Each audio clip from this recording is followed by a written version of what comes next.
Funny Pravin YouTube चॅनलवरती आपलं स्वागत आहे.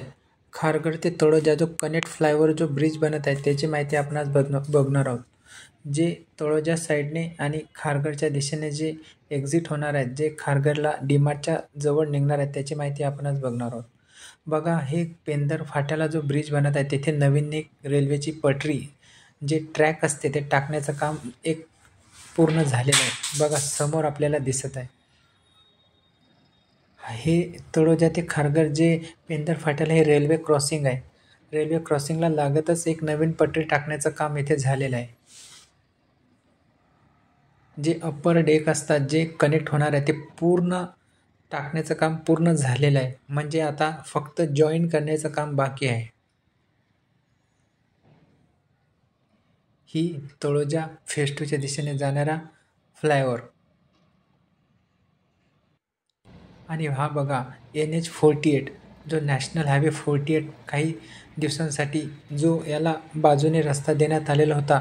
जे जे हायवेच्या मध्ये जे डांबरीकरण जो रोड दिसत आहे आपल्याला त्याच्यामध्ये जे फ्लायओव्हरचं जे काम सुरू होतं ते बघा, हे पण पूर्ण झालेलं आहे. आता फक्त जॉईन करण्याचं काम बाकी आहे. लवकरात लवकर हा फ्लायओव्हर तयार होईल असे आपल्याला सांगता येते.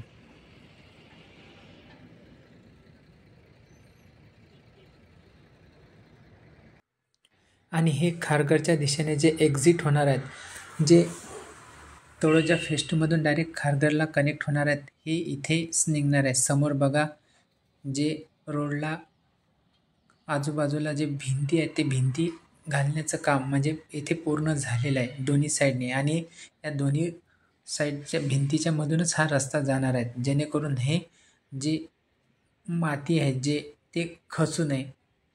बघा, समोर दोन्ही साईडनी भिंती त्यांनी उभ्या केलेल्या आहेत. आणि हे समोर आपल्याला sector 37A, sector 34-36, sector 21-22 Kedar Marwa आणि सेक्टर 28-29 हे समोर आपल्याला इमारती इथून दिसत आहे. हा फ्लायओव्हर तयार झाल्यानंतर 5 मिनिटांमध्ये आपण या फ्लायओव्हरवरून खारघरला कनेक्ट होणार आहोत आणि डीमार्टला 10 मिनिटांनी, खारघर रेल्वे स्टेशनला 15 मिनिटे असा हा फ्लायओव्हर महत्त्वाचा आहे असे आपल्याला सांगता येते. अशाच नवनवीन व्हिडिओसाठी या फनी प्रवीण यूट्यूब चॅनलला तुम्ही सबस्क्राईब करा. व्हिडिओ आवडला असेल तर व्हिडिओला लाईक करा. धन्यवाद.